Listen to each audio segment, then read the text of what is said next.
ಈಗ ಬೆಂಗಳೂರಿನ ಇತರೆ ಸುದ್ದಿಗಳನ್ನ ಫಟಾಫಟ್ ಅಂತ ನೋಡೋಣ ಜಸ್ಟ್ 5ನಲ್ಲಿ. ಬಾಕಿ ಬಿಲ್ ಬಿಡುಗಡೆಗೆ ಆಗ್ರಹಿಸಿ ಗುತ್ತಿಗೆದಾರರು ಫ್ರೀಡಂ ಪಾರ್ಕ್ನಲ್ಲಿ ಪ್ರತಿಭಟನೆ ನಡೆಸಿದ್ದಾರೆ. ಪ್ರತಿಭಟನಾ ಸ್ಥಳಕ್ಕೆ ಡಿಸಿಎಂ ಡಿಕೆ ಶಿವಕುಮಾರ್ ಭೇಟಿ ಕೊಟ್ಟು ಬಾಕಿ ಪಾವತಿಯ ಭರವಸೆ ನೀಡಿದ್ದಾರೆ. ಸಿಎಂ ಜೊತೆ ಮಾತುಕತೆ ನಡೆಸಿ ಸಮಸ್ಯೆಗೆ ಶೀಘ್ರದಲ್ಲೇ ಪರಿಹಾರ ನೀಡುವುದಾಗಿ ಹೇಳಿದ್ದಾರೆ. ಹೋಟೆಲ್ನಲ್ಲಿ ಕಾಲು ಟಚ್ ಆಯಿತೆಂಬ ಕಾರಣಕ್ಕೆ ವ್ಯಕ್ತಿಯನ್ನ ಬರ್ಬರವಾಗಿ ಹತ್ಯೆಗೈದ ಪಾಪಿಗಳು ಅರೆಸ್ಟ್ ಆಗಿದ್ದಾರೆ. ಮಾರ್ಚ್ 2ರಂದು ಬಸವೇಶ್ವರ ನಗರದ ಹೋಟೆಲ್ನಲ್ಲಿ ನಡೆದ ಶಶಿಕುಮಾರ್ ಕೊಲೆ ಪ್ರಕರಣಕ್ಕೆ ಸಂಬಂಧಿಸಿ ಮಂಜುನಾಥ್ ಭಾಗ್ಯರಾಜ್ನನ್ನ ಪೊಲೀಸರು ಬಂಧಿಸಿದ್ದಾರೆ.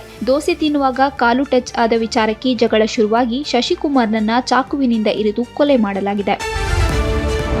ಬಿಗ್ ಬಾಸ್ ಮಾಜಿ ಸ್ಪರ್ಧಿ ರಜತ್ಗೆ ಮತ್ತೊಂದು ಸಂಕಷ್ಟ ಎದುರಾಗಿದೆ. ಬೆದರಿಕೆ ಮತ್ತು ನಿಂದನೆ ಆರೋಪದಡಿ ಕೆಆರ್ಪುರಂ ಪೊಲೀಸ್ ಠಾಣೆಯಲ್ಲಿ ಎಫ್ಐಆರ್ ದಾಖಲಾಗಿದೆ. ಡಾಗ್ ಸತೀಶ್ ಗೆಳೆತನವನ್ನ ಬಿಡಬೇಕೆಂದು ಬೆದರಿಕೆ ಹಾಕಿದ್ದಾರೆಂದು ಗಿರೀಶ್ ಕುಮಾರ್ ಪೊಲೀಸರಿಗೆ ದೂರು ನೀಡಿದ್ದಾರೆ. ಸದ್ಯ ರಜತ್ ಹಾಗೂ ಕಿರಣ್ ವಿರುದ್ಧ ಎಫ್ಐಆರ್ ದಾಖಲಿಸಿಕೊಂಡಿರುವ ಪೊಲೀಸರು ಫೋನ್ ಕಾಲ್ ಪರಿಶೀಲನೆ ನಡೆಸುತ್ತಿದ್ದಾರೆ.